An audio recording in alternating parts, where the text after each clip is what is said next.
sekitar yang bisa digunakan untuk belajar gitu ya. Jadi kalau kita coba padukan ya sarana yang ada di pedesaan, barangkali juga dengan IT yang ada, ini menjadi sesuatu hal yang menarik ya. Jadi melengkapi informasi buku ya sebagai sumber bacaan. Juga kita melihat banyaknya keterbatasan anak-anak ya di beberapa pelosok ya, akses internet ya. Juga tidak semua orang juga memiliki laptop ya. Kesejahteraan keluarga ya, ini menjadi beberapa hal yang menjadikan kita harus concernnya bagaimana kita bisa meningkatkan kualitas pendidikan di negeri kita.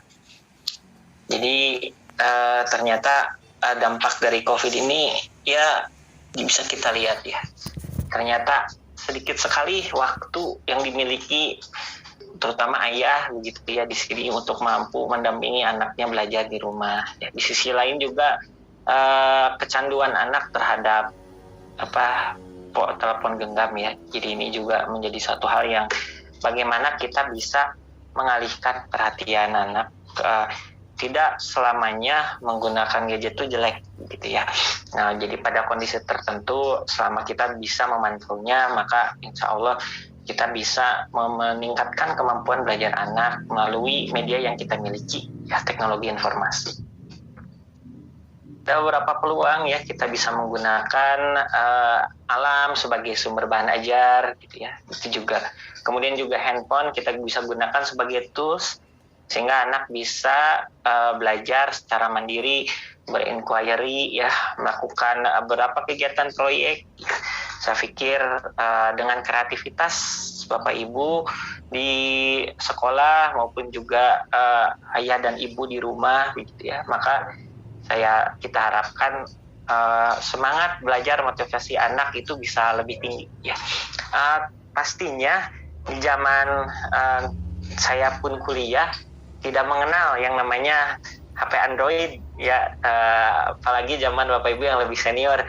Zaman saya saja tidak mengenal itu HP Android ya. Zaman saya itu masih kalau HP itu SMS, yang SMS-nya itu disingkat-singkat.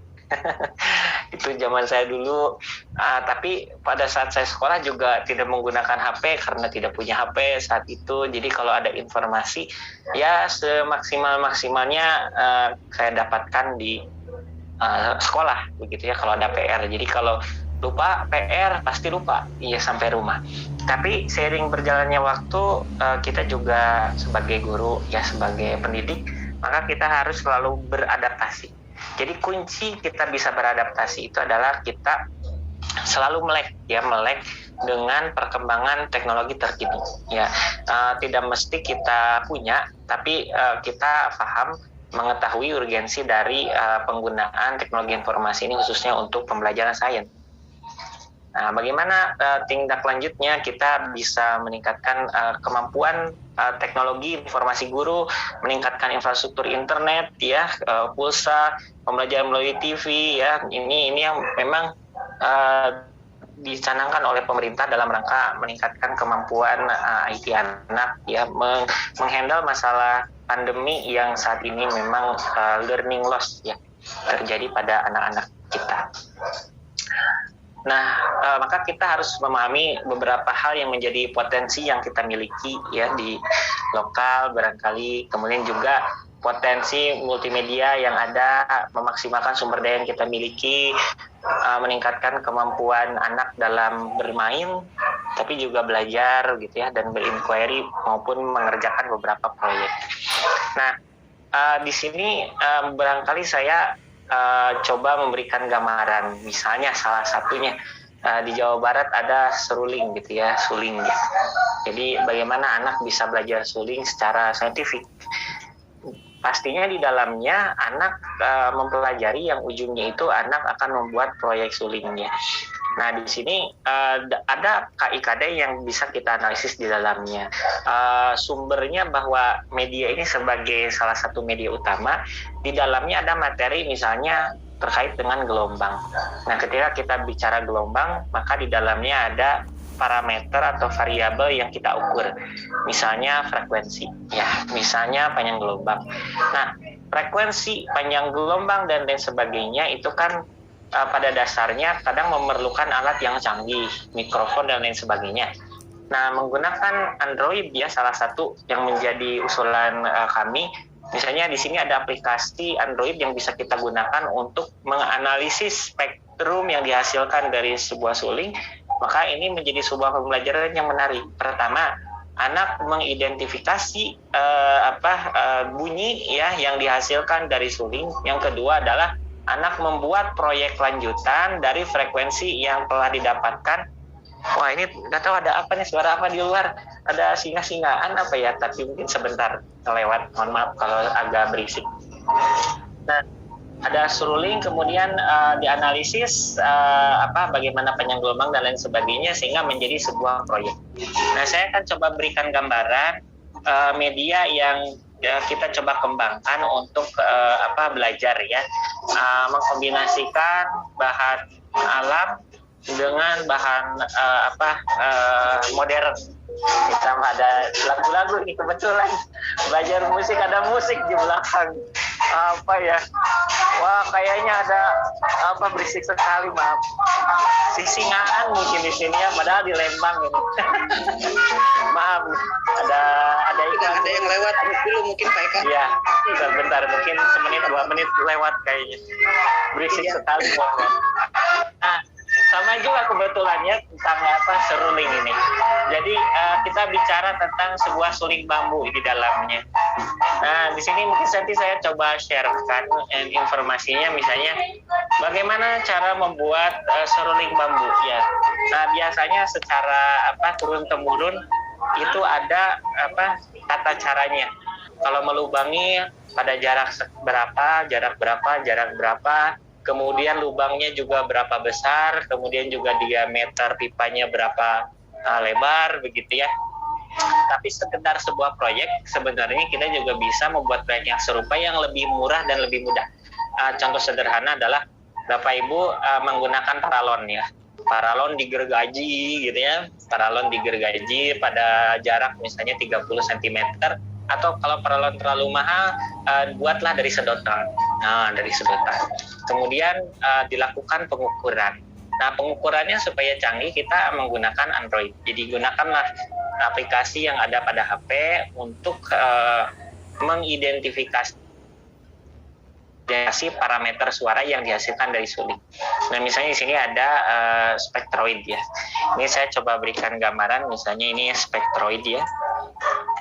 Nah, di sini di HP, bentar, saya coba berikan gambaran. Maaf kalau ini. Nah, ini di sini.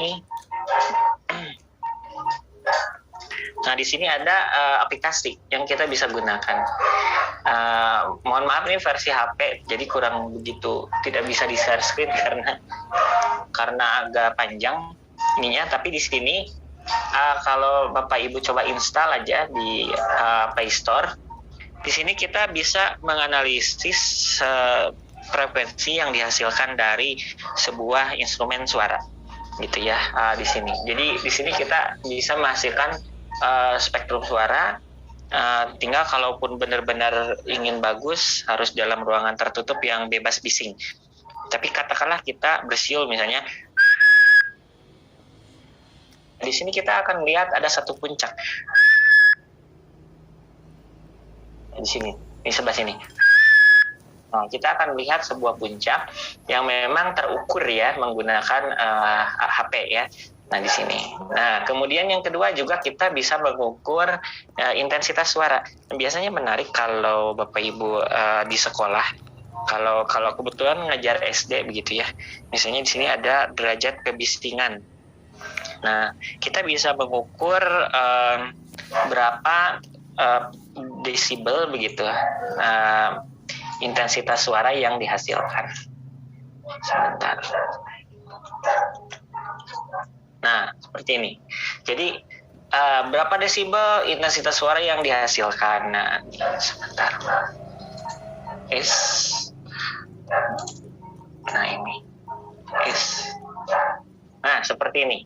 Jadi misalnya begini, ayo anak-anak gitu ya, Bapak akan mulai mengajar, tapi jangan bising ya. Oh, kebisingannya kalau sudah di bawah 40 nanti Bapak mulai. Nah, misalnya begitu. Jadi kita bisa menggunakan alat ukur yang ada pada aplikasi handphone untuk melihat ataupun mengukur ya parameter yang kita inginkan. Di sini berapa desibel suara yang dihasilkan, berapa kuat gitu ya. Jadi anak mulai mengenal parameter-parameter itu bukan hanya kualitatif ya, tapi kuantitatif ya. Dimana sains itu aspek pengukuran dalam sains merupakan hal yang sangat krusial gitu ya. Nah ini kita lanjut, misalnya contoh lain ya. Nah, kemudian kita juga mengajak anak bagaimana cara membuat suling dan lain sebagainya, ataupun konteks yang agak semisal ini suara di dalam gitar misalnya, mempelajari karakteristik suara di gitar ataupun kacapi atau lain sebagainya. Nah, kita juga mempelajari panjang gelombangnya dan lain sebagainya. Nah, menarik juga kita bisa menghasilkan suara buatan. Nah ini suara buatan. Jadi di dalam aplikasi Android ini ada namanya contoh nih, frekuensi sound generator. Nah kita kalau pada awalnya misalnya di materi itu kita menggunakan konsep sebagai sumber, nah mungkin kita bisa menggunakan proyek ini sebagai sumber ya, sumber utama pembelajaran. Nah di sini contoh sederhana misalnya frekuensi sound generator. Nah jadi di dalam frekuensi sound generator ini kita bisa menghasilkan sebuah panjang gelombang, sebuah frekuensi yang kita inginkan, gitu. Misalnya anak ingin tahu begitu ya, sebenarnya 300 Hz itu terdengarnya seperti apa, gitu ya. Ini kita bisa suarakan. Nah ini terdengar ya. Kalau kita naikkan suaranya.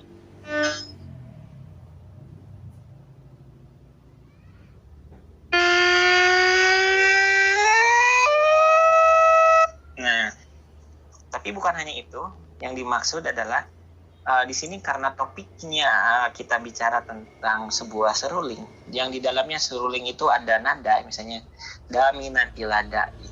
Berarti anak mengukur nada da itu berapa frekuensinya, mi itu berapa, kemudian anak belajar bagaimana menggenerate frekuensi suara sendiri menggunakan aplikasi, atau anak membuat suara sendiri menggunakan alat yang memang menyerupai gitu ya, misalnya menggunakan sedotan atau tadi menggunakan pipa gitu ya, sehingga pembelajaran itu menarik ya. Nah, kami juga pernah mempraktikkan juga ini di sekolah begitu ya, secara langsung melihat respon anak itu excited anak ya. Kita membawa gergaji bawa gergaji sendiri, bawa bor ya, terus pipa gitu ya, atau minimalnya tadi bawa sedotan, kemudian digunting-gunting, menghasilkan frekuensi yang berbeda, dibuat dalam bentuk tabel seperti ini. Nah, pada akhirnya ujung-ujungnya anak bisa membuat seruling sendiri. Nah, jadi ternyata mengkombinasikan ya konteks lokal, dalam hal ini misalnya seruling ya yang ada di budaya Jawa Barat misalnya, dengan aplikasi yang kita miliki untuk pengukuran, maka kita bisa menghasilkan suatu proyek yang menarik buat anak-anak. Nah, namun di sini tidak berarti bahwa proyek yang kita kembangkan bebas dari sempurna ya, mesti ada kekurangannya. Sini saya coba gambarkan bagaimana kelebihannya menggunakan aplikasi Android ini: praktis, murah, mudah, interaktif, kekinian. Jadi syaratnya adalah asalkan Bapak Ibu rajin mengakses aplikasi terbaru, rajin ini, kemudian ada ide baru untuk proyek yang ingin dikembangkan, tinggal dicoba terlebih dahulu sebelum diimplementasikan ke anak, kemudian kita implementasikan. Kekurangannya alat tersebut tidak terkalibrasi, tapi walaupun demikian jika ada perubahan parameter, kita bisa melihat ya perubahan dari parameter yang diukur. Di HP sendiri ada banyak sensor yang terdapat di dalamnya. Nanti saya gambarkan kemudian. Peluangnya juga bisa kita lihat kan, misalnya ini juga ada teknik tersendiri Bapak Ibu, memasukkan handphone ke komputer, Jadi ada aplikasinya. Jadi kalaupun mau bisa kita gambarkan bagaimana penggunaan aplikasi HP ini bisa diintegrasikan ya ke dalam pembelajaran. Ya, nah ini. Kemudian jadi harus juga pasti beberapa aplikasi berbayar. Jadi jika memang aplikasi itu dirasa berguna, maka bayarlah ya. Karena budaya orang Indonesia inginnya biasanya yang murah-murah dan mudah-mudah. Nah, tapi kadang kita kurang menghargai ya dari developernya. Jadi kalaupun memang itu berbayar dan aplikasinya dirasa bagus, saran kami ya belilah gitu ya, menghargai developernya. Misalnya ini kan kita menggunakan frekuensi suara ya. Di sini kita akan melihat hasil pengukuran. Nah, ini kan aplikasinya ketika anak misalnya belajar hukumel untuk frekuensi misalnya pipa organa terbuka dan tertutup. Nah, maka kan bukan hanya sebuah teori. Ya, teori kalau terbuka gimana? Hanya digambarkan aja. Ada bentuk gelombangnya. Tapi realnya seperti apa, anak belum pernah tergambar. Cara sederhana misalnya begini. Bapak Ibu siapkan 7 buah gelas. Kemudian isilah gelas itu dengan air. Dengan level yang berbeda. Kemudian tantangannya adalah buatlah nada yang berirama ya. Do, re, mi, fa, sol, la, si, do kan gitu. Gunakanlah HP Android untuk mengukur frekuensi yang dihasilkan oleh gelas. Tambahlah air atau kurangilah air sedikit demi sedikit sehingga mendapatkan frekuensi yang diharapkan. Nah, setelah proyek itu selesai, silakan anak-anak bikin kontes musik gitu kan dengan alat musik yang dibuat sendiri. Nah, itu kan menjadi orkes yang luar biasa. Ya, hasil kerjaan anak, hasil kerja saintifik. Ini mengukur ya. Ini kemudian ini juga contoh proyek anak nih menggunakan sedotan ya, membuat seruling ya, kemudian juga memplot hubungan antara panjang sedotan dengan frekuensi dan lain sebagainya. Atau juga ada aplikasi lain yang juga kalah menarik ya. Ini misalnya belajar mekanika dengan klien fisik ya. Di sini kalau aplikasi ini saya berikan gambaran, dia prinsipnya kalau kita menggambar besar maka masanya itu besar. Kalau gambarnya kecil masanya kecil. Kemudian dia ada gravitasi ke bawah. Jadi kalau kita gambar bidang miring, nanti bola-bolanya atau krayonnya bergerak gitu. Target akhirnya adalah mengenai bintang. Jadi ada sebuah titik, kemudian ada titik yang lain, kemudian dihubungkan dengan gambar. Tapi gambar itu memenuhi hukum fisika. Jadi ada gravitasinya, ada masanya, ada inersia, bisa berputar, bisa diberikan gaya. Nah, nanti kalau bola kecil menyentuh bintang, maka ketemu dengan level berikutnya. Atau, nah ini juga menarik ya, kalau belajar STEM education kan, atau misalnya belajar membuat bangunan tahan gempa. Nah, kami juga gambarkan ini, misalnya ada game yang menarik nih, X Construction ya. Jadi game itu adalah membuat jembatan untuk menghubungkan kereta. Jadi nanti kereta tuh melintas dari kiri ke kanan. Tapi ini jembatan ini tidak bisa sembarang dibangun karena di dalamnya ada berat rel, kemudian juga statika. Jadi sini ada ilmu statika. Jadi sigma F sama dengan 0 ya, kiri kanan atas bawah. Nah, tapi ketika diberikan beban, dia akan memberikan gaya kepada rel-rel yang lainnya, bagian yang lain. Nah, kalau melebihi stres tertentu, tegangan tertentu, maka relnya akan putus. Nah, tantangannya kita merancang sebuah jembatan sedemikian rupa sehingga dia bisa dilalui oleh kereta api. Bentar ya, di sini ada nggak ya? Ininya. Oh, di HP satu lagi. Oke. Nah, nih. Atau juga ini ya, kalau nggak kepikiran juga, ternyata belajar Angry Bird itu belajar gerak peluru ya. Jadi ternyata kan di balik Angry Bird itu bukannya sekedar melemparkan burung, tapi kalau burungnya dilempar lebih ditarik lebih jauh, gayanya lebih tinggi kan. kemudian ada sudutnya. Jadi ternyata bukan hanya dilemparnya berapa dalam, tapi sudutnya berapa jauh gitu ya, sehingga menemui sasaran. Nah, ini bisa dijadikan sebagai sebuah konten atau konteks ya, dalam artian ketika belajar sains kita bisa memulai ya belajar misalnya di fisika ya ada ya gerak peluru seperti apa, tapi kan kita juga ingin belajarnya menarik, bukan hanya persamaan kan. Kalau ketemu guru fisika tuh persamaan aja dibahasnya itu ya sampai satu papan penuh seolah-olah pintar, tapi anaknya nggak belajar gitu. Nah, tadi kita coba sajikan mungkin konten yang lebih menarik buat anak-anak. Atau juga ketika belajar jarak, posisi, perpindahan, kecepatan. Nah, pakailah Google Map ya. Jadi di Google Map itu kan dia belajar secara langsung tentang jaraknya. Jaraknya berapa jauh. Tetapi ketika belajar jarak kan anak harus memahami berapa jauh perpindahannya. Nah, kan ketika bicara perpindahan kan itu berbicara posisi GPS. Misalnya ini dari rumah saya ke UPI.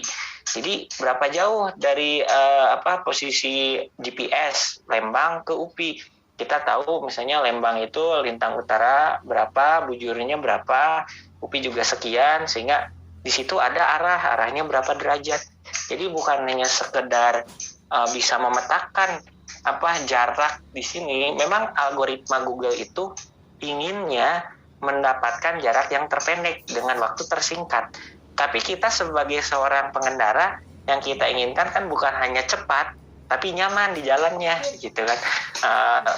Ketika di jalan itu tidak boleh altitude-nya ataupun terlalu lama macet, terlalu banyak merah dan lain sebagainya. Jadi bisa digunakan belajar Google Map ini dalam belajar kinematika ya. Kita lanjut misalnya konteks lain. Nah, ini juga mengukur. Nah, misalnya di kurikulum nasional itu kan kesulitan anak itu menggunakan jangka sorong. Nah, bagaimana sih prinsip menggunakan jangka sorong? Jadi secara prinsip itu bisa digambarkan melalui aplikasi.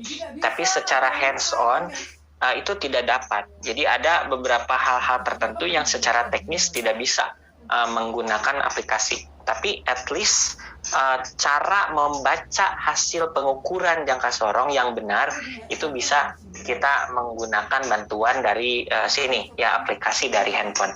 Tapi beberapa hal lain terbukti di lapangan tidak bisa. Misalnya contoh untuk paralaks begitu ya, kita ketika mengukur posisi mata bagaimana itu tidak bisa, tidak terajarkan secara menyeluruh melalui aplikasi. Jadi poinnya adalah pintar-pintarlah guru untuk bisa memilih dan memilah mana yang memang secara keseluruhan bisa disampaikan, mana pada bagian tertentu atau penekanan pada bagian tertentu kita bisa menggunakan aplikasi ini begitu. Nah, itu memerlukan pengalaman secara langsung di lapangan. Nah, hal yang menarik lain, kalau kita membeli misalnya light meter ya, light meter, lux meter, sebenarnya pengukuran cahaya itu ada dua. Pertama solar power meter ya, iradiasi atau radiasi. Jadi dalam ilmu cahaya itu ada dua hal, pengukuran cahaya pada sumber, dan kedua adalah pengukuran cahaya yang diterima. Jadi kalau beli lampu maka bukan berapa lux yang ditanya, tapi beli lampu itu berapa lumen ya. Jadi kalaupun kita beli lampu itu bertanyanya beli lampu yang berapa watt, 20 watt ya, tapi lumennya kecil, artinya efisiensi cahaya listrik terhadap cahaya ini itu jelek gitu ya. Jadi yang kita harus ketahui kalau beli lampu ya berapa lumen. Tapi kalau berapa intensitas yang terukur pada suatu titik, maka itu berapa lux. Nah, beli lux meter itu mahal. Beli lux meter tuh kalau ini kan kisarannya 300.000 atau 400.000 kan sayang. Untuk pengukuran tertentu, misalnya di biologi belajar fotosintesis. Nah, kebutuhannya hanya sekedar kuantitatif yang sederhana, misalnya ya, tidak sampai pengukuran matahari berapa watt per meter persegi. Kita bisa menggunakan sensor yang ada di HP ya. So, di HP di bagian depan HP ini ada sensor cahaya. Jadi berapa lux cahaya Kemudian kita bisa lihat berapa cepat pertumbuhan pohon, berapa banyak oksigen yang dihasilkan kalau intensitas cahayanya berapa besar dan berapa lama misalnya begitu. Jadi kita bisa menggunakan aplikasi yang ada di handphone. Nah, ini hal yang menarik lain, misalnya kita bisa mengamati bulan ataupun bintang menggunakan stellarium. Jadi kalau sebelumnya stellarium itu ada dua versi, yang versi free dan versi berbayar gitu. Jadi nah, ini ada dua versi. Ini yang versi nah ini ya. Nih. Jadi kalau kita keluar, jadi ajaklah anak. Kebetulan kalau di Lembang kurang bagus. Udah beberapa tahun ada di Lembang, tapi saya tidak melihat lebih bagus daripada di desa. Jadi kalau kita melihat atau mengukur atau mengobservasi bintang, lebih baik sih di desa ya, di desa. Kalau di UPI apalagi jelek sekali. Tapi kita dari menggunakan aplikasi ini kita bisa mempelajari at least nama-nama bintang. Jadi kalau versi siangnya seperti ini ya siang. Jadi kebetulan saya menghadap utara. Jadi kalau kita arahkan misalnya di suatu titik di atas sana, kita di situ kan ada matahari kebetulan ya. Kita bisa zoom di sini. Sehingga kita bisa melihat ya matahari ada di posisi ini. Jadi HP ini ternyata kan di dalam HP ini ada akselerometer. Jadi akselerometer itu sensor percepatan yang bisa mengukur ke 3 aksis X, Y, Z. Jadi HP ini orientasinya mengikuti orientasi yang kita inginkan. Misalnya kita kalau dulu anak-anak di sekolah hanya melihat bintang hanya sekedar sebuah benda titik, tapi sekarang kita bisa minta anak buat mengetahui apa nama bintang yang kamu lihat di sana gitu. Jadi kita bisa lihat ataupun kalau di sini ini kita hilangkan, maka ini akan menjadi sebuah bintang yang menarik begini. Nah, kita bisa perbesar. Gini, kita misalnya matikan gini, nah kita bisa perbesar. Nah, begini. Atau misalnya lebih menarik kita bisa melihat misalnya Jupiter gitu. Searching sebuah planet. Nah, ini juga bisa ditunjukkan sebenarnya kalau malam ada pada arah mana Jupiter itu berada. Nah, di sini menggunakan aplikasi ini kita bisa perbesar sampai belajar mana planet-planet Jupiter. Di sini nih, di sini bisa kita lihat ya. Ada Europa, ya ada Ganymede, sini ada Io, ada Callisto. Nah ini kita perbesar. Nah gini, jadi menarik, anak bisa belajar. Kebetulan pada beberapa pengalaman yang sebelumnya juga kami bersama dengan guru SD yang kebetulan lagi belajar pramuka. Nah lagi pramuka camping, sekalian kita bikin LKPD. Nah sekalian belajar bintang, sains gitu. Kemudian juga di sana kalau di kampung atau di gunung, anak bisa melihat rasi bintang itu seperti apa sih polanya. Oh, rasi bintang apa Scorpio gitu ya. Nah, menarik. Jadi anak sekalian jalan-jalan ke gunung, ketika lihat indahnya bintang itu sekalian, wah ternyata itu Libra gitu. Jadi di baliknya itu ada pelajaran yang kita bisa dapatkan menggunakan aplikasi yang sederhana dari Android.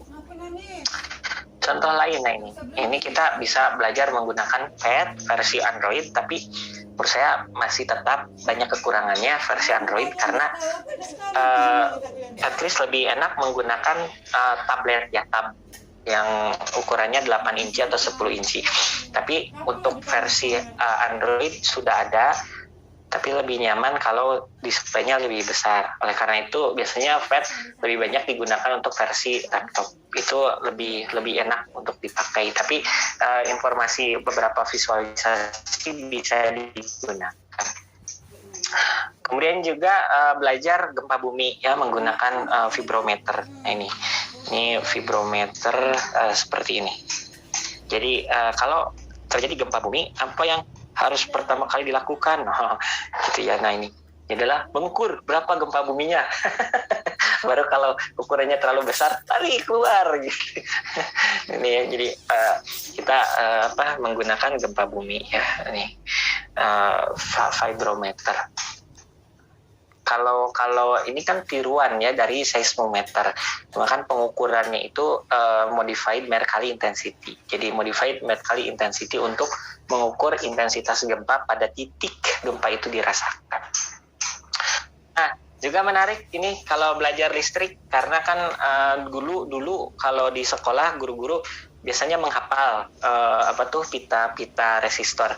Biasanya hafalan itu Hichomeo, Kuhibiu, Apu, gitu kalau versi bahasa Indonesia. Tapi kalau versi ini kita bisa belajar langsung, tinggal melihat resistornya warna apa begitu ya. Nah, kemudian tinggal disamakan warnanya. Gitu. Kalau mau juga boleh, sekalian Bapak Ibu menunggu ya, saya juga berikan kesempatan, silahkan buka Play Store gitu ya. Kemudian cari namanya resistor color code. Resistor color code. Nah, ini. Jadi nanti tinggal seperti ini. Nah, ini ESMA. Jadi bisa diperbesar. Nah, ini resistor color code. Kemudian diinstal saja. Nah, jadi ketika anak belajar yang namanya 1 ohm tuh kayak apa? Kan itu tuh dosa besar ya. Dosa besar guru sains, terutama di SMA, ketika belajar resistor itu atau belajar rangkaian listrik, Bapak Ibu sangat ahli ya membuat rangkaian listrik seri paralel, tapi tidak pernah memperlihatkan ke anak yang disebut 1 ohm tuh kayak gimana sih wujud resistornya. Gitu, atau 10 ohm tuh kayak gimana, itu dosa besar ya. Jadi salah satu dosa dari seorang guru fisika itu. Jadi memperlihatkan sampai hukum Kirchhoff ya. Wah, beberapa lingkaran jaring keluar dan lain sebagainya, tapi nggak pernah lihat atau anak nggak pernah tahu seperti apa hambatan 1 ohm. Nah, gitu ya. Nah, ini misalnya ini 10 ohm, 11 ohm ya. Ini. Jadi kita akan melihat atau anak akan belajar bagaimana sangat sederhana nih. Hitam, coklat, hitam. Itulah resistor 1 ohm. Ya, yang sejak zaman sekolah itu belajar tapi nggak pernah lihat wujud resistor 1 ohm. Nah, gini ya. Ini contohnya. Menggunakan HP ya, sangat mudah. Juga ketika pramuka ya, kebetulan saya sendiri sangat ngikuti pramuka, jambore di mana-mana. Di sini ada satu pertanyaan yang menarik ketika camping itu. Coba ukur tinggi bendera merah putih. Wah, gitu. Zaman dulu tuh ya. Nah, ternyata pakai HP sangat sederhana. Jadi kita bisa mempelajari azimut, altitude, berapa derajat, kemudian juga menggunakan trigonometri sederhana, kita proyeksikan terhadap jarak yang ada di tanah, kemudian kita dapatkan tangan sial, nanti berapa sudutnya, didapat berapa tinggi tinggi bendera, ataupun tinggi gunung berapa jauh gitu ya. Nah, di sini ternyata di HP itu banyak aplikasi yang memudahkan kita sebagai guru untuk ide-ide baru ya, menggunakan media yang kita gunakan untuk belajar di lapangan. Contoh lain ini, jadi kalau tadi menggunakan stellarium, kalau ini ada menggunakan solar system scope. Jadi di dalam solar system scope itu belajar tata surya juga sama, tapi informasinya detail. Jadi setiap planet bisa kita titik, kemudian setelah kita titik ada informasi detailnya. Dia lapisannya kayak gimana dan lain sebagainya. Nah, ini lengkap di solar system scope ini. Kemudian juga yang belajar listrik ya nih kesulitan, nah ini juga ada namanya electric circuit M game juga untuk memudahkan belajar listrik. Ini menurut saya temuan yang paling mutakhir pada pertemuan kali ini. Jadi di sini ada namanya Physics Toolbox Sensor Suite Pro. Kalau ini bisa ini seperti ini. Jadi aplikasi ini sangat berguna, terutama untuk pengukuran zaman sekarang. Misalnya kita contoh sederhana belajar bandul gitu ya. Nah, di bandul itu ketika diayunkan gravitasinya berubah misalnya dan lain sebagainya. Coba buktikan. Nah, menariknya di dalam aplikasi ini, di sini sensornya banyak sekali. Nah, ini sebenarnya sensor ini ada di HP kita. Tapi sekali lagi, gimana kualitas HP kita? Jadi kalau kualitas HP-nya bagus, insya Allah semua sensornya ada, sampai sensor temperatur ada dan barometer. Tapi kalau HP-nya biasa-biasa, mungkin tidak ada, ya, nah begitu. Misalnya ini light meter, nah ini sampai terukur berapa. Nah menariknya di dalam aplikasi ini bisa kita ekspor datanya menjadi data CSV. Jadi data CSV itu dia merekord fungsi waktu. Jadi ketika kita record, misalnya kita rekam, kemudian terjadi perubahan intensitas gini, saya menggunakan tangan saya, kemudian datanya terekam di HP. Kemudian setelah terekam, saya bisa pause seperti ini, kemudian saya save. Nah, ketika kita save, bisa kita simpan atau kita kirim file CSV-nya itu ke kemanapun, misalnya ke email gitu ya. Nah, kemana aja terserah. Nah, kemudian data ini setelah masuk di email, kita bisa generate jadi data di Excel. Nah, setelah jadi data di Excel, kita bisa generate jadi grafik. Jadi, ketika kita mempelajari misalnya atau mengukur sesuatu yang time dependent, maka terekam di sini secara otomatis. Saya berikan gambaran untuk alat-alat yang memiliki akuisisi data ya, memiliki kemampuan akuisisi data untuk perekaman data digital, itu alat manapun sangat mahal. Ya, misalnya ini ya, untuk pengukuran gravitasi yang memiliki akuisisi data, kemudian juga bisa direcord datanya, itu udah di atas 10 juta harganya gitu. Tapi ternyata ada aplikasi yang sangat murah. Ini tidak gratis, aplikasinya memang murah dan mudah, tapi bermanfaat. Ini pernah kami gunakan ketika mengukur dampak dari gerhana ya terhadap perubahan parameter fisis. Jadi kan gerhana itu kan fungsi waktu ya. Jadi ketika terjadi gerhana, intensitasnya berubah, kemudian gravitasinya berubah dan lain sebagainya, diukur dalam waktu bersamaan, hanya menggunakan satu HP, kemudian dapat datanya, kita terbitkan tuh kan, bisa tembus jurnal Q1 kan ya ini. Jadi ternyata ada aplikasi yang sangat sederhana tapi fungsinya sangat dahsyat, tapi mungkin tidak semua orang tahu. Nah, mumpung sekalian lagi P2M ini ya, saya juga coba publikasikan, namanya Physics Tool Sensor Suite Pro ini. Jadi bisa mengukur semua parameter ini secara real time, dimasukkan ke dalam data CSV, kemudian kita generate menjadi data-data analisis. Misalnya ini kan barometer berarti mengukur tekanan, magnetometer berarti mengukur medan magnet.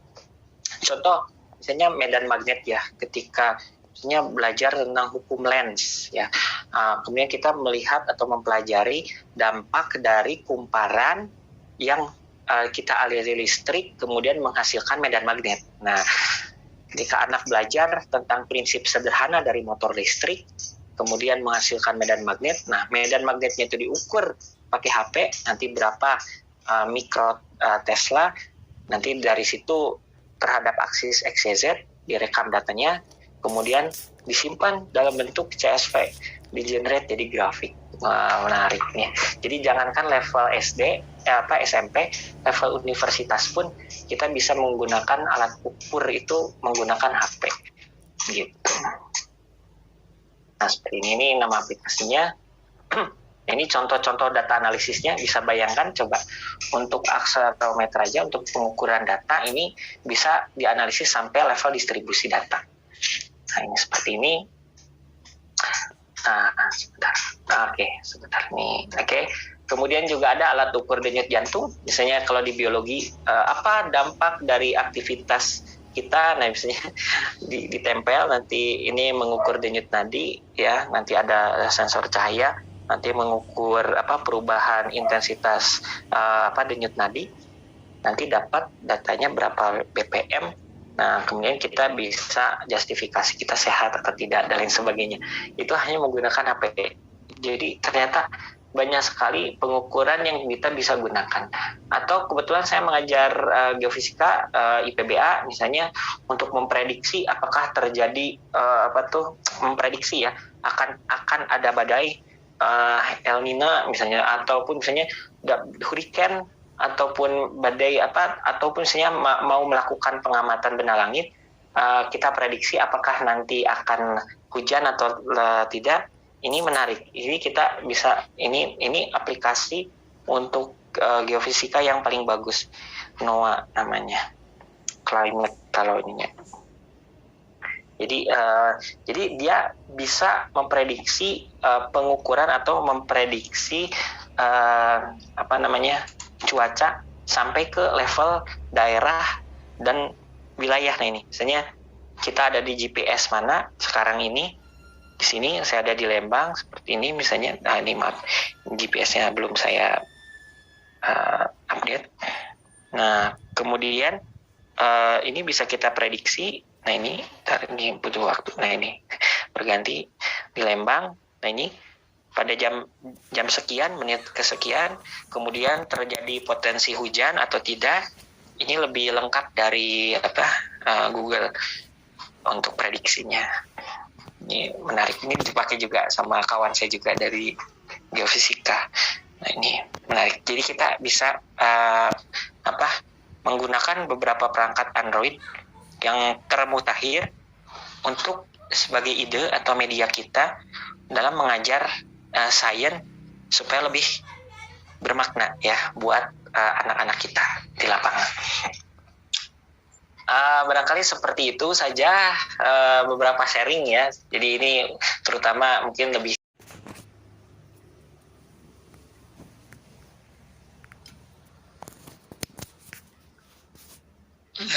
jadi yang ingin saya sampaikan adalah multimedia dalam perspektif psikologi kognitif. Nah, dalam hal ini karena media yang kita gunakan di dalam pembelajaran itu bukan hanya sekedar untuk menjelaskan materi ya. Jadi media sebagai wahana untuk menjelaskan materi, tapi juga media IT itu juga digunakan sebagai instructional delivery system. Ya, jadi multimedia itu ada dua fungsi. Nah, oleh karena itu ketika kita memilih media atau multimedia, khususnya multimedia yang berbasis pada IT, itu kita harus memperhatikan bagaimana proses-proses psikologi atau proses-proses kognitif yang terjadi ketika siswa itu belajar. Nah, oleh karena itu saya menyampaikan materi ini dalam perspektif psikologi kognitif, dan ini yang sudah saya geluti sejak tahun 2007 ya. Jadi riset-riset ini saya lakukan dari 2007, semuanya berada pada perspektif psikologi kognitif. Nah, kalau Bapak dan Ibu masih bertanya apa sebetulnya yang dimaksud multimedia dalam perspektif psikologi kognitif, mungkin saya sedikit pengantar saja. Kalau kognitif itu ada kaitannya dengan proses-proses yang ada di dalam otak kita, terutama proses-proses acquiring atau memperoleh pengetahuan atau informasi, pemahaman ya. Itu bagaimana pengetahuan, informasi itu diolah di dalam otak kita. Ya. Jadi itu yang kita maksudkan. Kenapa saya melihat dalam perspektif psikologi kognitif. Jadi kalau kita melihat pada teori-teori psikologi bahwa otak kita itu sebetulnya ada tiga, bukan otak kita ya. Jadi kalau informasi itu kita peroleh, kita terima, ya ternyata ada tiga memori yang bekerja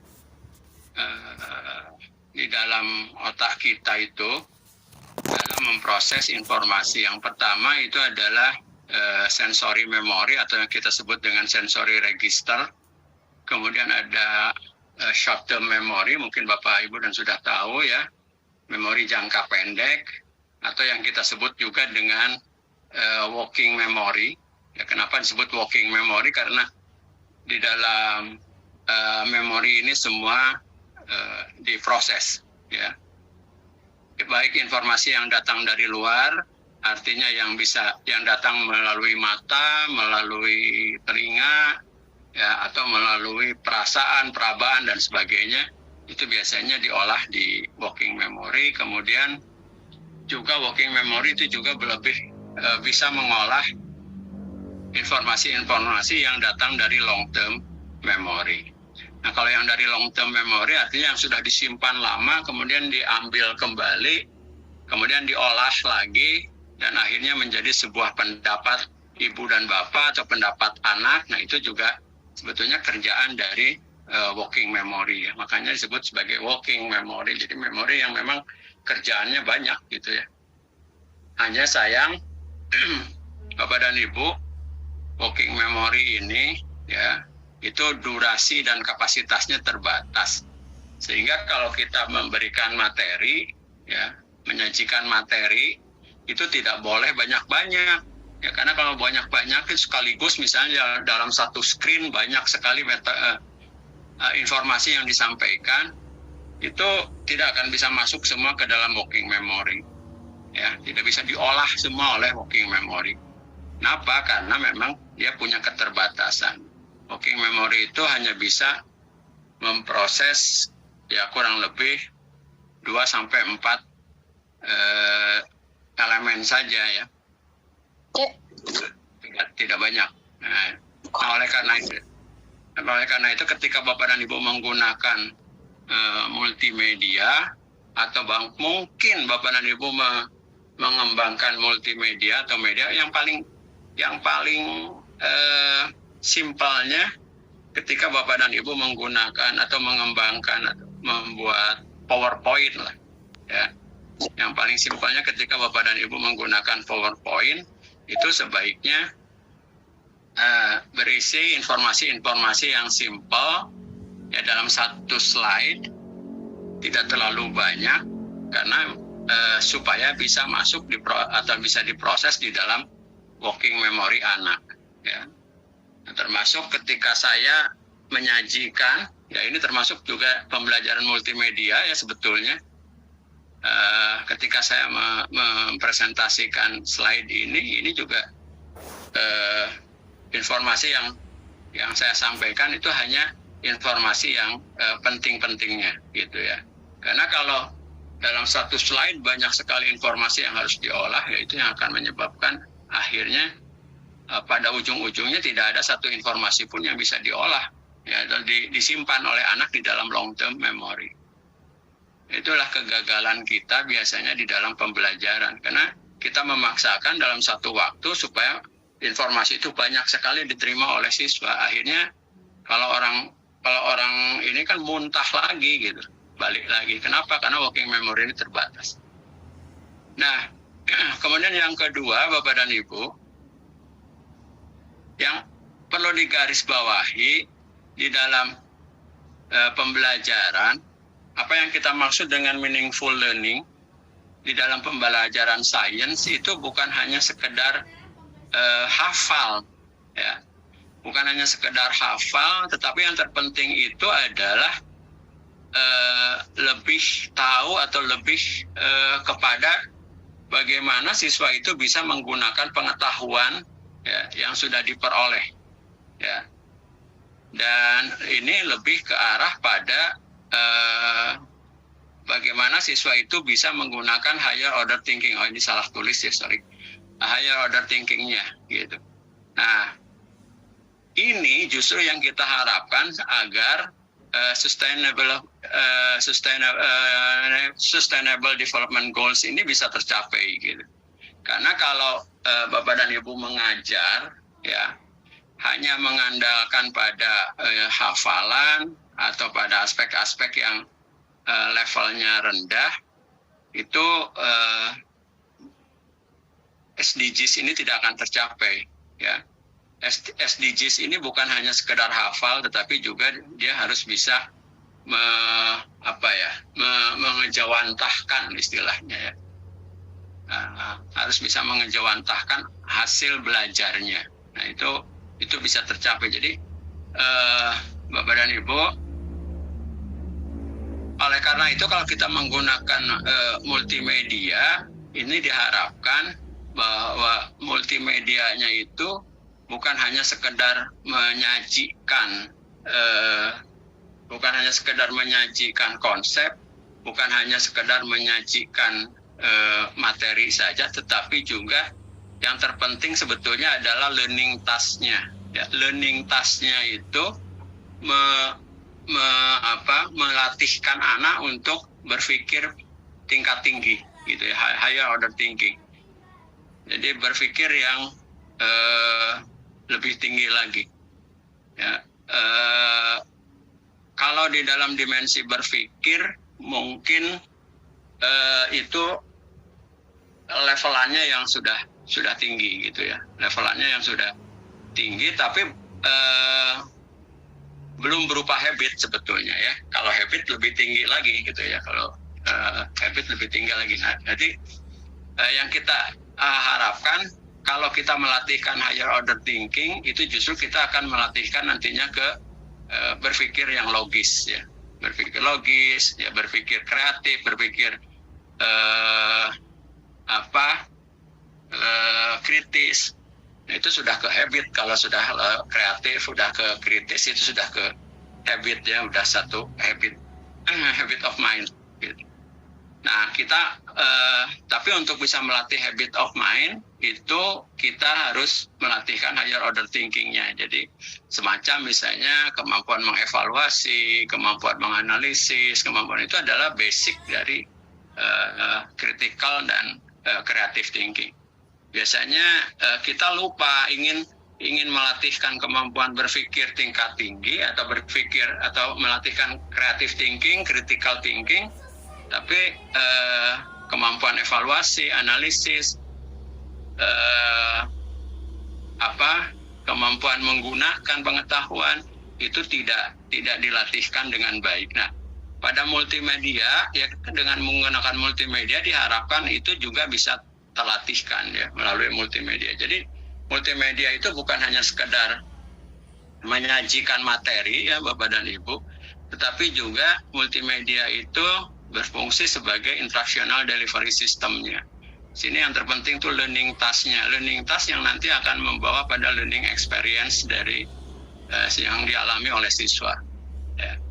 Nah, jadi kalau kita lihat dalam sistem model pendidikan yang umum, ya, itu ada input, proses, dan output. Nah, multimedia itu kan ada di proses yang kita pakai di sini.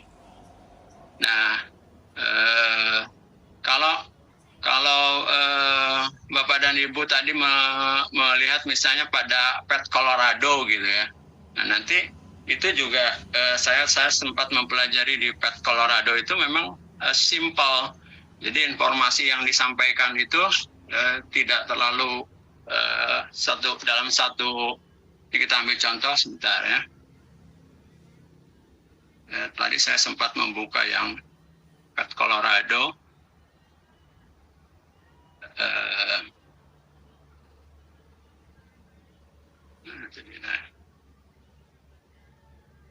Nah, mudah-mudahan bisa kelihatan, ya.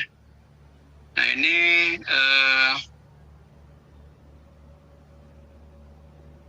kalau tidak salah ini seleksi alam, ya. So, iya. Ya. Nah, kita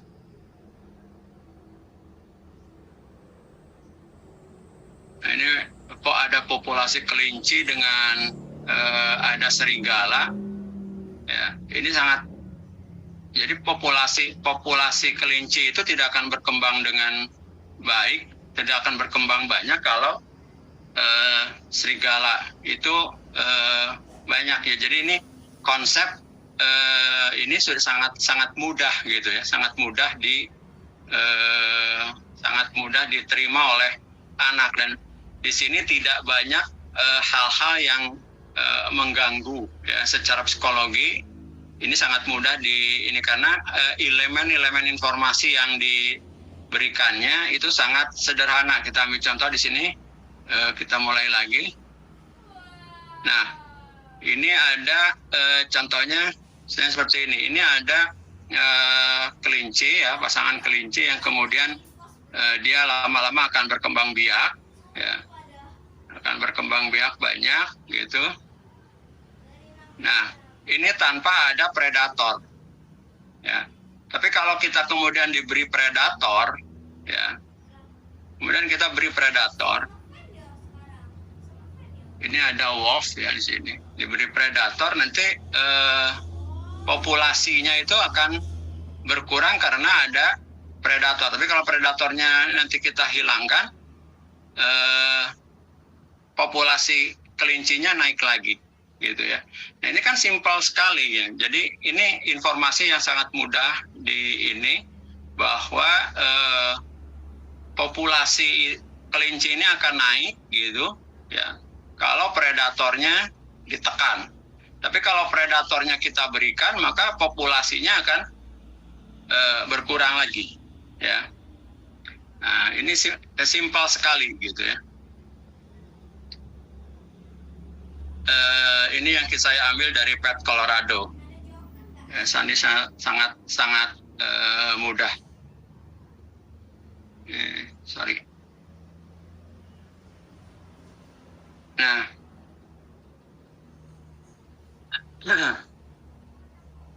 jadi di dalam multimedia itu, Bapak dan Ibu, menyajikan materi itu dalam bentuk yang perlu diingat lagi di sini bahwa yang disajikan dalam multimedia itu dalam bentuk gambar dan dalam bentuk narasi. Jadi dalam multimedia itu ya, dengan menggunakan IT itu ada dua hal, ya, yaitu melalui visual, ya, dan melalui verbal. Nah, jadi dua channel itu yang dua channel informasi itu yang kita gunakan di dalam multimedia. Ya, jadi seperti ini. Ya, jadi di dalam multimedia itu ya, materi yang kompleks itu di arrange sedemikian rupa, ya, dengan informasi yang akhirnya informasinya tidak terlalu banyak, gitu, tetapi istilahnya sedikit tapi bermakna lah, gitu ya, sedikit tapi punya arti yang sangat ini ya. Jadi materi itu dikemas ya sedemikian rupa ya, supaya mudah untuk diterima oleh otak kita melalui dua saluran ya, visual dengan verbal ya. Nah, visual yang disajikan itu biasanya dalam bentuk diagram, gambar ya, video, tabel, atau mungkin teks. Teks itu juga visual ya, teks itu visual. Teks itu bukan verbal. Nah, kalau narasi, nah itu yang verbal ya. Nah, biasanya di dalam multimedia itu bisa visual saja ya, diberikannya ya, tanpa narasi. Tetapi kadang-kadang kalau di beberapa kalau Bapak dan Ibu menggunakan video misalnya, itu ada visual, ada verbal. Nah ya, ada visual dan ada verbal. Nah, hal yang terpenting lagi yang harus diperhatikan ketika kita menggunakan atau mengembangkan multimedia itu adalah bahwa, nah ini ya, otak kita itu karena tadi working memory itu memiliki kapasitas yang terbatas, maka jangan sampai materi itu over ya. Jangan sampai materi itu over, tidak akan terproses semua oleh otak kita ya. Nah, kemudian berikutnya, nah ini ya, jadi ini skemanya Bapak dan Ibu. Jadi apa yang kita sajikan di dalam multimedia dalam bentuk kata kata itu bisa narasi, bisa berupa teks, ini nanti akan melalui telinga dan melalui mata ya, atau mungkin kita menyajikannya dalam bentuk gambar. Gambar ini pasti akan melalui mata. Nah, apa yang diperoleh ya oleh telinga dan mata ini kemudian akan masuk ke dalam working memory. Nah, hanya Bapak dan Ibu yang perlu kita perhatikan bahwa apa yang masuk ke dalam telinga dan apa yang bisa masuk ke dalam mata itu tidak semua informasi itu bisa masuk ke dalam working memory, karena di sini ada yang kita sebut dengan selection atau attention ya. Jadi di sini ada yang kita maksud seleksi ya, ada seleksi ya, ada seleksi sehingga hanya sebagian kecil yang bisa masuk ke dalam working memory. Jadi kalaupun kita terlalu banyak memberikan informasi di dalam satu screen atau mungkin dalam beberapa screen kita memberikan informasi yang banyak begitu, maka informasi yang masuk ke dalam working memory ini tidak akan terlalu banyak diproses karena di sini ada seleksi. Nah, bagaimana Bapak dan Ibu seleksinya ya? Nah, agar informasi yang bisa yang kita sampaikan itu bisa masuk ke dalam working memory anak, ya kita harus menggunakan teori atenuasi. Ya, teori atenuasi ini kita memberikan sebuah penguatan gitu ya. Jadi sebetulnya ada tiga teori, ada teori atenuasi, ada bottleneck teori di mana informasi itu banyak, kemudian yang masuk sedikit gitu. Nah, tetapi yang kita pakai itu yang adalah teori yang menggunakan atenuasi teori yang ketiga ini. Nah, teori ini menggambarkan bahwa kalau kita memperkuat satu informasi, apakah itu dengan warna yang mencolok, apakah itu dengan suara yang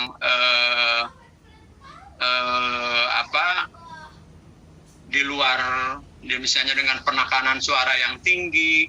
Nah, itu yang nanti akan bisa masuk ke dalam working memory karena di situ ada sebuah atenuasi. Jadi Bapak dan Ibu, kalau Bapak dan Ibu mau menggunakan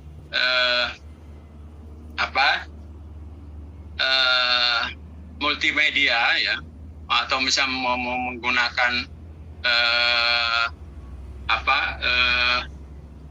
PowerPoint ya, agar informasi itu bisa masuk, itu gunakanlah gambar yang agak sedikit bisa berbeda gitu ya, atau mungkin menggunakan warna yang berbeda. Kalau huruf gitu, biasanya huruf itu bisa dipertebal gitu ya. Nah, kenapa di dalam teks saja, kalau kita membaca buku kadang-kadang ada huruf yang, ada kalimat yang huruf-hurufnya dipertebal gitu, pakai menggunakan bold gitu ya. Itu karena sebetulnya menggunakan prinsip atenuasi. Di situ ada satu penekanan. Jadi kalau kita dengan menggunakan huruf yang tebal, itu atensi kita lebih ke situ ya. Lebih ke huruf yang tebal atau yang miring atau dengan warna yang berbeda, itu biasanya atensi kita ke sana. Jadi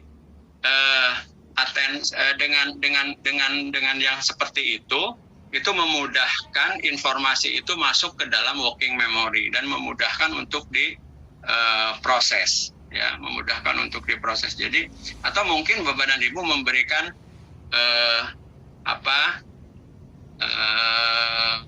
kalau misalnya teks itu diberi latar belakang warna kuning dan sebagainya. Nah, itu membuat pokoknya yang berbeda lah dari yang lain. Nah, itu juga atenuasi sehingga si fokus kita itu justru ke arah yang berbeda itu biasanya gitu ya. Nah, itu yang lebih memudahkan untuk memproses ya di dalam working memory-nya, dan itu diharapkan nanti bisa kalau sudah bisa diproses di dalam working memory, itu kemudian bisa disimpan di dalam long term memory. Harapannya seperti itu. Tapi bagaimana kalau misalnya Bapak dan Ibu, saya kembali ke sini ya. Nah, informasi yang sudah sampai di dalam working memory itu ternyata tidak bisa masuk ke dalam long term memory. Contohnya begini, Bapak dan Ibu sering mengajar, hari ini mengajar materi X misalnya. Ya, ketika minggu berikutnya bertanya kepada anak tentang materi X, tidak banyak anak yang bisa menjawab tentang materi X tersebut. Artinya, apa yang dijelaskan oleh Ibu dan Bapak itu hanya sampai di working memory. Ya, diolah, anak tuh paham gitu. Tapi pemahamannya itu tidak bisa disimpan dalam long term memory. Gitu ya. Tidak terencoding, tidak simbolkan sehingga dia tidak bisa tersimpan di dalam long term memory. Nah, itu sering terjadi, Bapak dan Ibu. Saya juga sering terjadi di kelas saya gitu ya. Ketika saya hari ini mengajar gitu, hari ini mengajar, minggu depan kita ketemu, ya saya tanya lagi materi yang sudah diajarkan, itu ternyata banyak mahasiswa yang blank, ya tidak ada. Jadi padahal ketika belajar itu saya tanya, ngerti tidak? Paham Pak, ngerti gitu kan. Nah, itu sebabnya karena materi pemahaman itu tidak bisa masuk ke dalam long term memory, jadi tidak bisa disimpan secara permanen. Ya. Nah, ini Bapak dan Ibu memerlukan penguatan, memerlukan pengulangan, ya. Jadi tidak hanya satu kali. Misalnya kalau mereka sudah mengatakan paham, kita jangan sampai sudah paham lalu kita anggap ya sudah selesai kalau sudah paham. Belum tentu siswa yang sudah paham itu belum tentu bisa menyimpan di dalam long term memorinya. Nah, oleh karena itu di dalam multimedia itu perlu juga diberikan pengulangan dalam hal ini mungkin dalam bentuk yang berbeda ya. Jadi misalnya ada latihannya, ada memberikan contoh yang berbeda dan sebagainya sehingga satu konsep itu bisa terulang beberapa kali sehingga bisa tersimpan di dalam long term memory. Nah, itu kuncinya ya di situ sehingga jangan heran kalau misalnya Bapak dan Ibu sekarang mengajar lalu menanyakan kepada mahasiswanya, kepada siswanya sudah paham, sudah gitu. Tapi minggu depannya ditanya ternyata tidak paham gitu ya. Nah, bukan tidak paham, tidak bisa menjawab. Kenapa? Karena pemahamannya tidak bisa disimpan dalam long term memory. Nah, itu mungkin hal yang perlu kita perhatikan. Nah, kemudian Bapak dan Ibu, nah, apalagi yang harus kita perhatikan ketika kita mengembangkan atau menggunakan multimedia, ya, yaitu bahwa working memory itu, anggaplah working memory itu sebagai kalau di HP kita itu RAM, ya, random access memory, ya. Kalau HP kita itu RAM-nya 2 giga, ya, Bapak dan Ibu ingin mengeluarkan aplikasi yang lebih dari 1 giga, ya, itu agak berat. Apalagi kalau aplikasinya gambarnya itu sangat besar, ya, maksudnya di atas 2 giga, itu nggak sulit sekali karena tidak ada free capacity, ya, tidak ada free space di dalam RAM itu. Nah, di dalam RAM itu harus ada free space-nya. Ya, sama dengan otak kita, memori kita. Ya. Otak kita juga ya perlu ada free space-nya. Ya. Oleh karena itu, saya tidak tahu nih ya, dari pagi sampai sore Bapak dan Ibu ini menerima materi terus-terusan. Ya. Apakah Bapak dan Ibu itu sudah membuat free space-nya di dalam working memory Bapak dan Ibu? Nah, kalau tidak ada free space di dalam working memory Bapak dan Ibu, saya yakin materi-materi yang disampaikan itu tidak akan banyak tersimpan, ya. Nah, tapi kalau Bapak dan Ibu sudah memiliki menginikan free space-nya, jadi dalam otak kita itu mengosongkan gitu, maka kita bisa proses informasi yang baru gitu. Jadi intinya working memory itu tidak boleh penuh, ya. Jadi otak kita itu tidak boleh penuh. Nah, ketika kita mengembangkan media untuk pembelajaran, ya, apakah itu berupa PowerPoint atau berupa hal lainnya, maka itu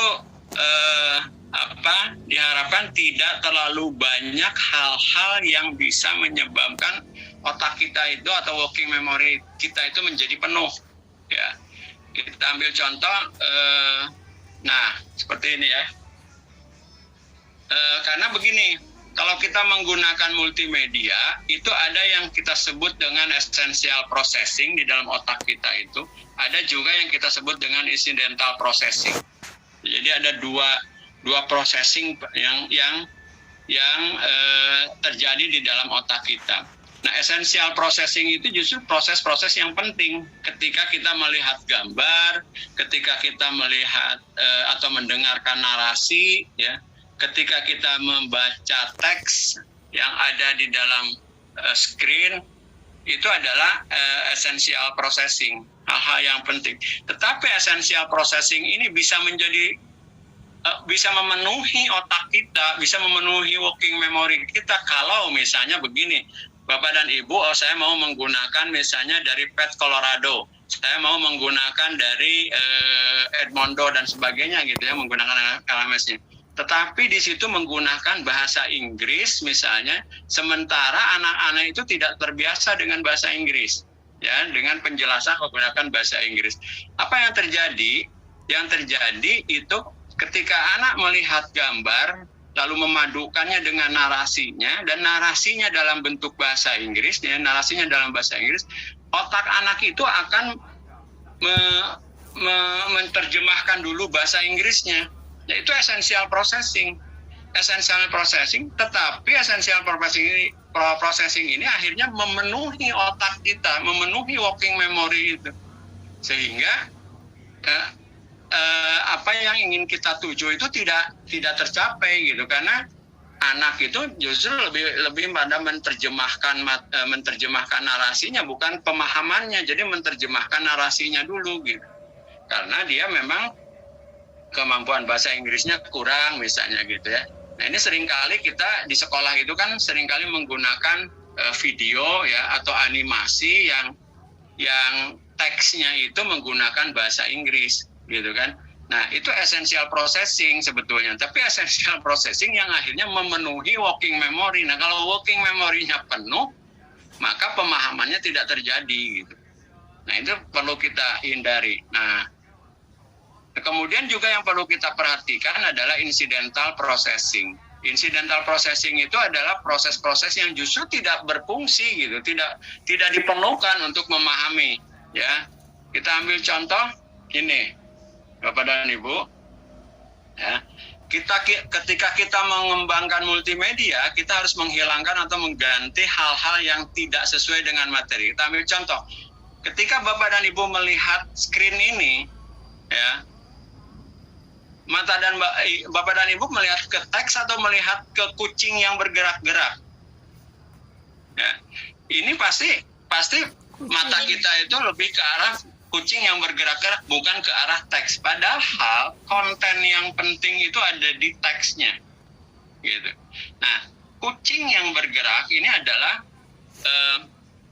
yang incidental processing yang tidak berguna sebetulnya dalam pemahaman teksnya gitu. Nah, jadi ini yang kita sebut dengan incidental processing. Jadi incidental processing ini harus kita hindari, ya.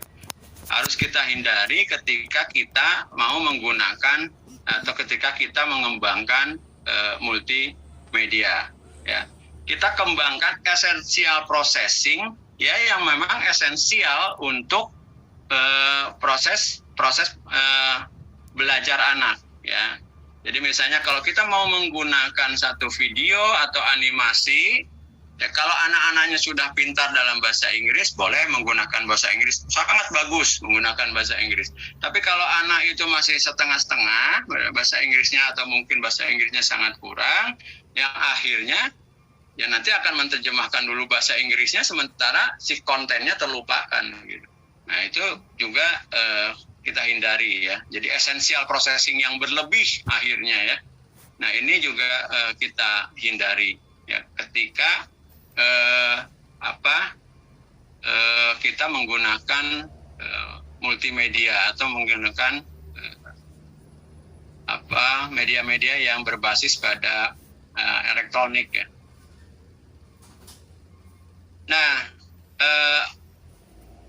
untuk pengembangan multimedia itu yang pertama tadi menghilangkan atau mengganti animasi ya atau gambar yang tidak sesuai materi. Jadi kalau misalnya Bapak dan Ibu ingin mengembangkan media sendiri, maka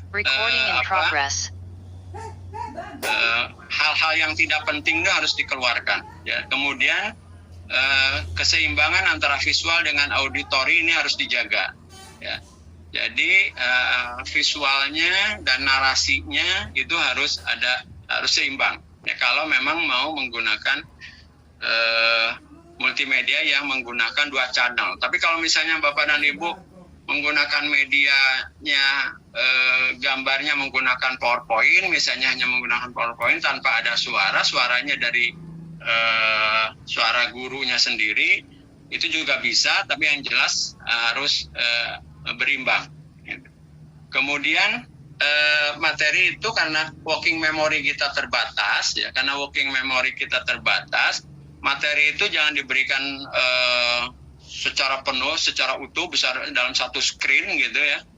Tetapi kita menggunakan segmenting principle. Jadi segmenting principle itu materi itu dipecah ya dan disajikan dalam beberapa slide, dalam beberapa screen. Jadi jangan sampai satu screen itu penuh dengan materi karena kita menganggap ini konsep ini penting loh gitu. Konsep ini penting tapi kemudian disajikan dalam satu screen. Nah itu bisa membuat elemen yang harus diproses itu menjadi sekaligus gitu ya, menjadi sekaligus. Nah ini yang membuat elemen-elemen itu tidak bisa masuk ke dalam working memory karena working memory kita kan terbatas tadi ya, hanya 2-4 novel informasi saja gitu yang bisa diproses. Kemudian Bapak dan Ibu kalau kita menggunakan multimedia maka sebelum pembelajaran yang dilakukan itu sebaiknya dilakukan pre-training gitu. Pre-training itu Kalau saya itu selalu melakukannya dengan memberikan tugas mahasiswa itu suruh membaca dulu bab sekian, lalu diberikan soal, diberikan ini supaya punya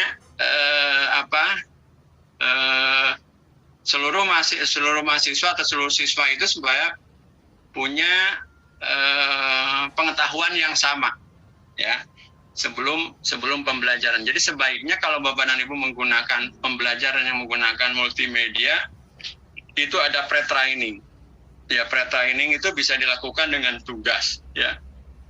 Apakah tugas membaca, membuat rangkuman, menjawab soal yang nantinya akan terkait dengan materi-materi yang karena di dalam multimedia ini tidak, karena saya tadi katakan dalam satu screen itu tidak mungkin banyak yang disampaikan gitu, sehingga mungkin nanti akan ada keterbatasan materi. Nah oleh karena itu materi-materi yang supportingnya gitu, supporting materialnya itu bisa diberikan dalam pre-training, melalui pre-trainingnya, melalui tugas-tugas sebelum masuk di kelas. Dan berikutnya ya, kalau seandainya Bapak dan Ibu mau menggunakan multimedia dan di situ ada musiknya, musik latar gitu ya, misalnya ada suara musik, apakah musik itu musik klasik atau musik apa. Nah sebaiknya itu menggunakan musik-musik yang sesuai lah ya, sesuai dengan kontennya dan dengan situasinya gitu. Ya. Nah, kalau tidak ya kita buang saja musik latar itu, karena kadang-kadang siswa itu menjadi fokus pada musiknya, mendengarkan musiknya gitu ya, atau mungkin mendengarkan melihat kontennya yang gambar-gambar yang memang sebetulnya digunakan untuk membuat supaya screen itu menarik, tapi akhirnya siswa menjadi ke situ ya. Jadi kalau Bapak dan Ibu mengembangkan atau menggunakan multimedia, cari multimedia yang memang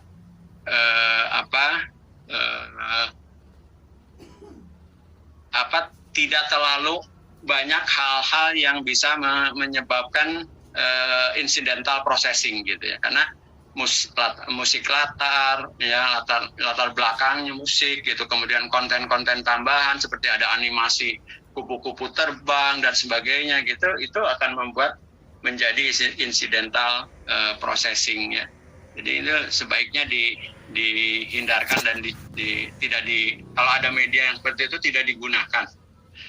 Nah, kemudian kalau bisa ya, dalam setiap screen itu ada clue-clue yang bisa menjadi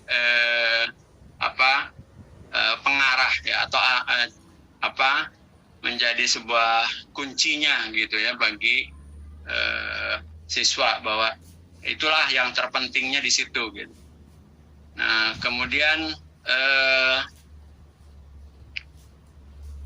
kalau ada gambar dengan teks, sebaiknya gambar dengan teks itu ditempatkan dalam satu screen yang harmonis gitu ya. Jadi proposisi antara gambar dengan teks itu tidak terlalu besar gambarnya, teksnya justru kecil, jadi akan menyulitkan untuk dibaca gitu ya.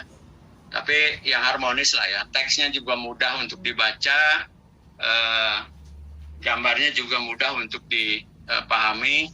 Nah, karena kalau teksnya juga terlalu kecil-kecil, itu juga akan menyebabkan menjadi essential processing yang akhirnya mengganggu gitu ya. Essential processing kan membaca teks itu penting, tapi karena teksnya itu sulit sekali untuk dibaca, apalagi warnanya tidak sulit untuk ini, misalnya teksnya warnanya kuning, sementara latar belakangnya juga hampir-hampir kuning gitu, sehingga warnanya itu sehingga kita mau membaca teks itu jadi harus membuka mata gitu ya. Ini itu artinya essential processing yang pada akhirnya justru mengganggu gitu ya. Nah, kemudian diharapkan tidak ada penyajian ganda ya, narasi dengan teks untuk konten yang sama, misalnya sudah ada teks tapi ada narasi lagi gitu ya, sudah ada teksnya gitu tapi ada narasi lagi yang sama gitu, narasinya sama dengan teksnya itu. Nah, itu tidak bagus gitu ya, karena itu juga akan menyebabkan akhirnya menjadi incidental processing yang memang tidak diperlukan di dalam pemahaman. Yang terakhir itu adalah disinkronkan antara informasi dalam bentuk verbal dengan visual atau sebaliknya, dan disajikan secara simultan. Jadi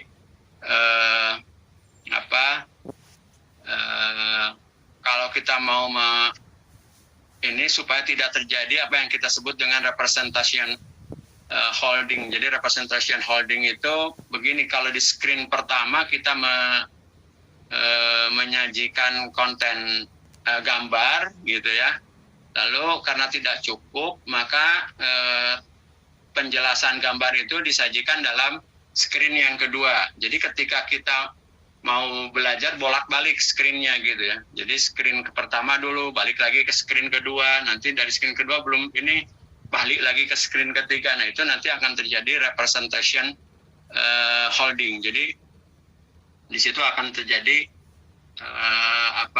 dan itu akan mengganggu ya, akan mengganggu pemrosesan di dalam working memory, karena nunggu tadi. Jadi dari kita sudah membaca teks, balik lagi ke gambar, dari situ nanti balik lagi ke screen yang di sana. Jadi bolak mondar-mandir. Nah, sebaiknya itu disinkronkan. Nah, Mungkin untuk sementara itu saja dulu yang bisa saya sampaikan.